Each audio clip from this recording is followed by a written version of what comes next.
that y'all miss us because we sure miss you. Look, watch, like, and subscribe to our channel at Sister Sis 1988, as well as follow us on all our social media platforms at Sister Sis 1988. We're coming back with episode 2. And again, I'm Jamie. I'm Latoya. And I'm Calandra. So we're coming back again with Miss Page, and we're talking about her humanitarian work as far as what she does within her community. So, Miss Page, my next question would be, how do you choose the locations and projects for your humanitarian efforts? That's easy. Anywhere that I'm interested in going. Like sometimes I'll get approached by like organizations and they'll say, "Hey, I see you do this or that." And I'll say, "You know what? Of course, I'll work with you." And then sometimes I approach them too. So yeah, just somewhere that I've always wanted to been or like have a huge interest in going to.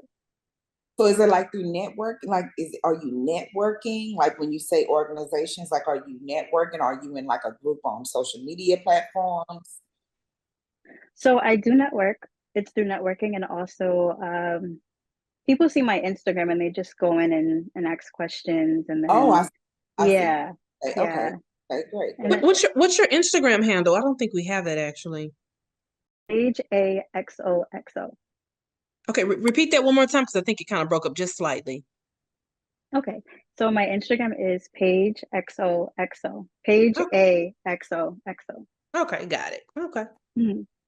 Okay, yes, ma'am. So my last question would be, how has your perspective on global issues changed through your travel and humanitarian experiences?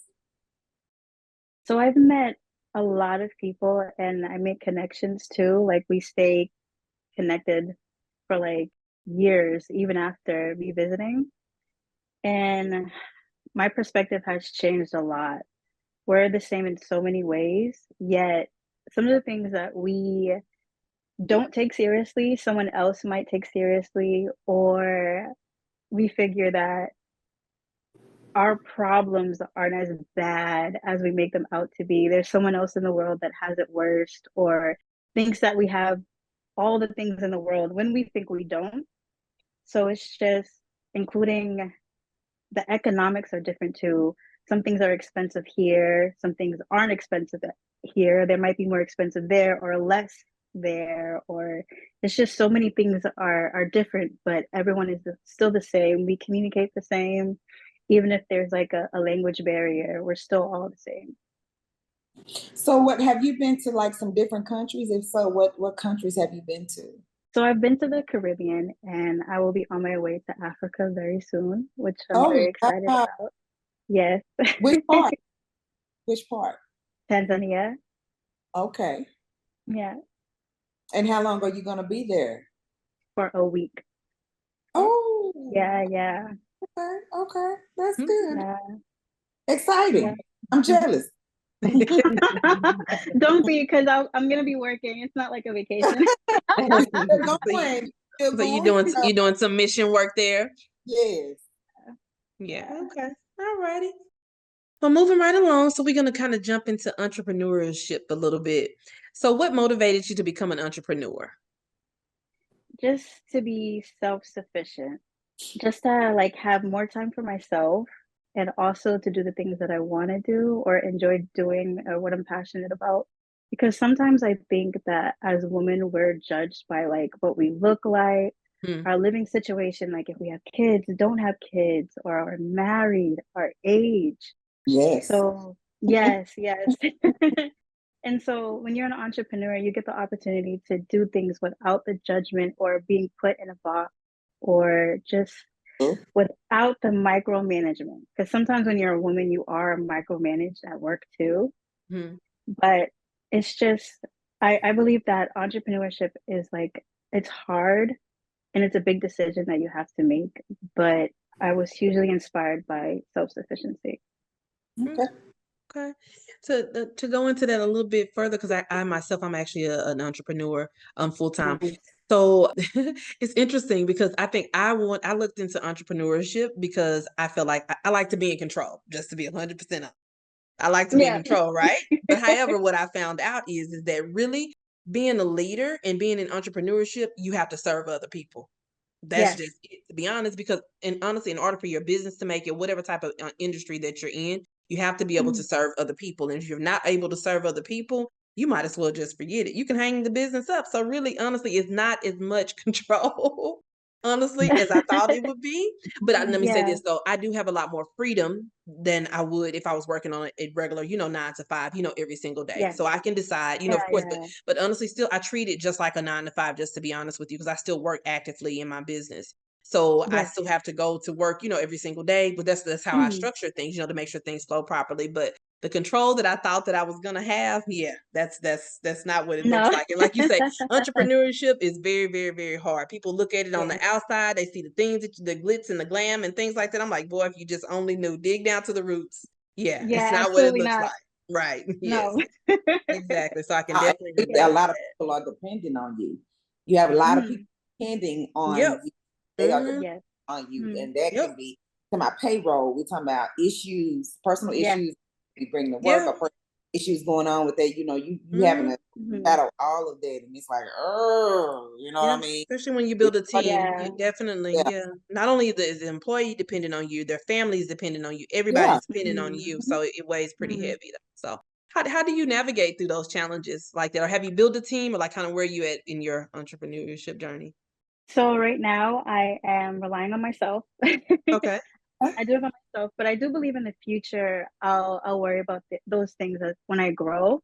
But Okay. right now that's not really something that I'll look into. But I know about the struggles of like having a team and then relying on your team because you do have to rely on your team and then your team relies on you and then your Mm-hmm. customers and then payroll and then having meeting your mark at the month.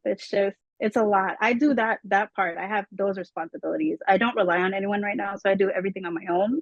Okay. Mhm. But yeah. But soon in the future, I'll be able to like have a team or just someone that I can rely on. You have Right. to delegate when you're able to delegate. Yeah. Yes. Right. Yeah. Okay. Mhm. So you say you do everything pretty much from A to Z. So even your marketing for yourself. So because I don't think we discussed that in that first episode. Where do you Mhm. normally perform?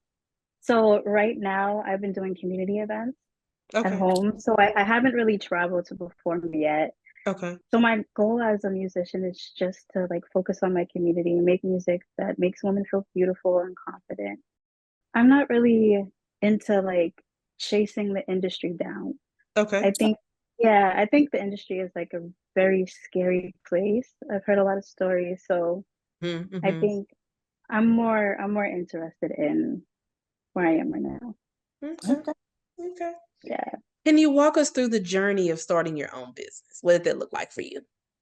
Oh boy. Mhm. Um, I think for the most part, starting was very hard because of course you doubt yourself in the beginning, like you have this idea that it's not going to work out, but I Mhm. had this idea for a very long time. I wanted to work with my mom. She's someone that I work with, so it's just me and her, and I do most of the marketing and like getting everything done. But so with that part, it was just like coming up with a business plan, just creating our mission and getting things started. Because in the beginning, business is always slow, but then Mhm. with time, it keeps going and going and going.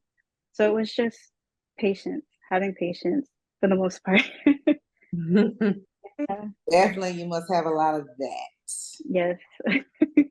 So Oh yeah. what, and you said it's just you and your mom within your business. So the business that you're Yeah. running, that this is your music business is what you're saying. Is that correct?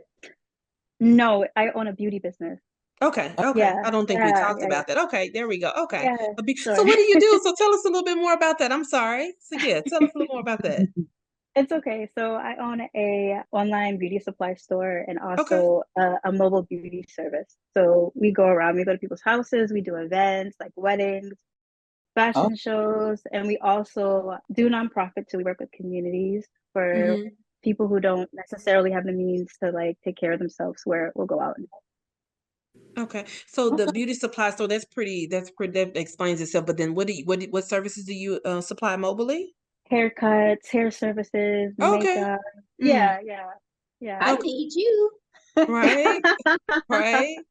So how to explain a little bit more to us, how does that work? So are you actually a cosmetologist yourself? Are you actually you're contracted with cosmetologists that provide those services, or?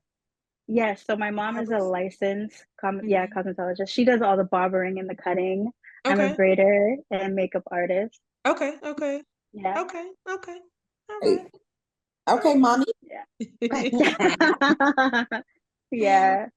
So what were some of the biggest challenges you faced as an entrepreneur, and how did you overcome those? The fear of change.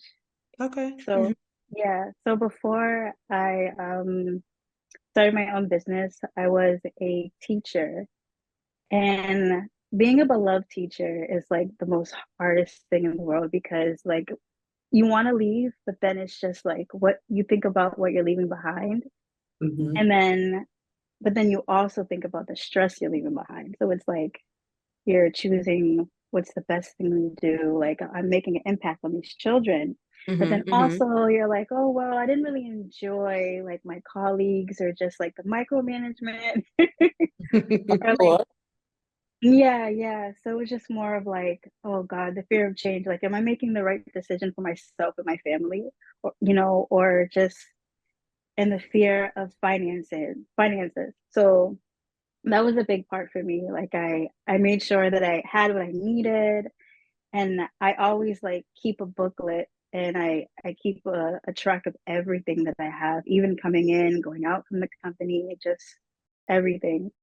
And it was just fear. Change is like the most hardest thing in the world. I never knew how hard change was until like, you had to do 'cause it yourself.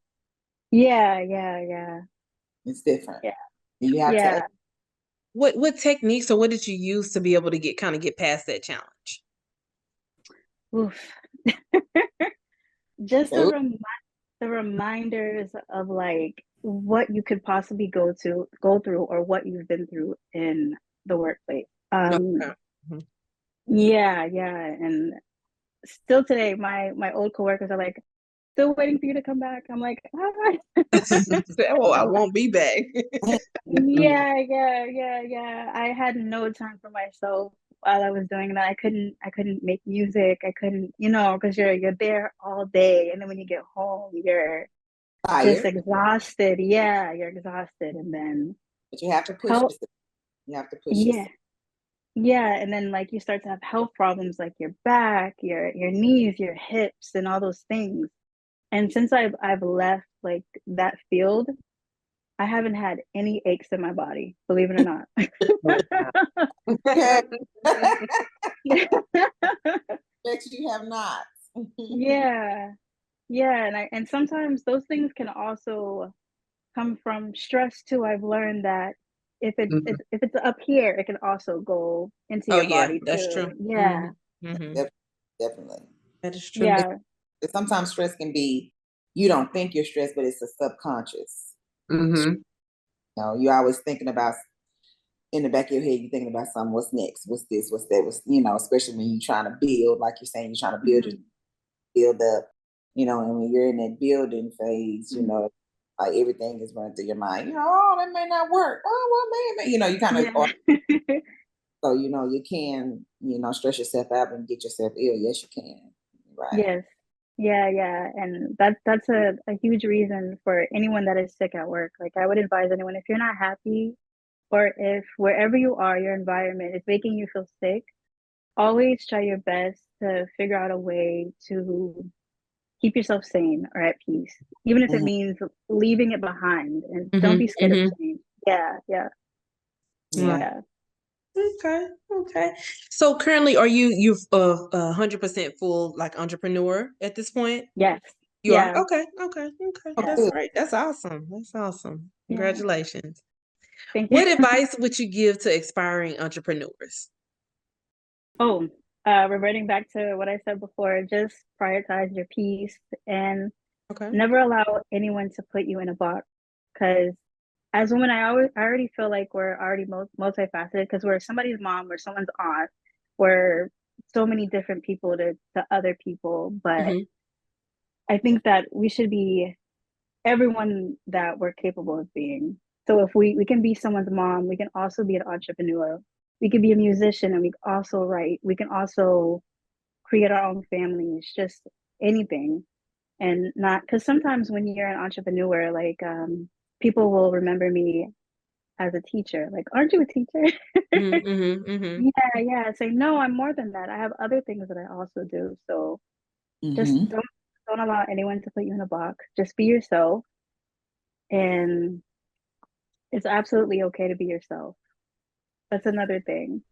Yeah. Yeah. All Yeah. right. Great advice. Great advice.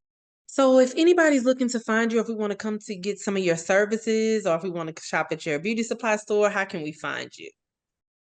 So you guys can go to forcurlygirls.com. So it's the letter four, number four, sorry. Number four, the letter C, forcurlygirls.com. And then you can book my services online. We do travel, but we have a travel fee. Okay. Understand. Mhm. And we work with production companies. We work anywhere in the beauty industry. Yeah. Okay. Yeah. That's great. Well, it was great to have you, Miss Page. Thank Yeah. you. Much and No congrats problem. on. I wish you all the best. It looks like you have it. Be careful on your trip to Africa. You know, that's a long flight. That's a long flight too, just to be there for a week. You know, usually people they go, quite a, for a while when they go and they fly there. But Yeah. on your work and the things that you do in the community. And again, thank you for joining us on this Saturday. We're gonna let you go and try not to take up any more of your time. So Until next time. there is strength in sisterhood. And supporting sisterhood. Bye. Bye.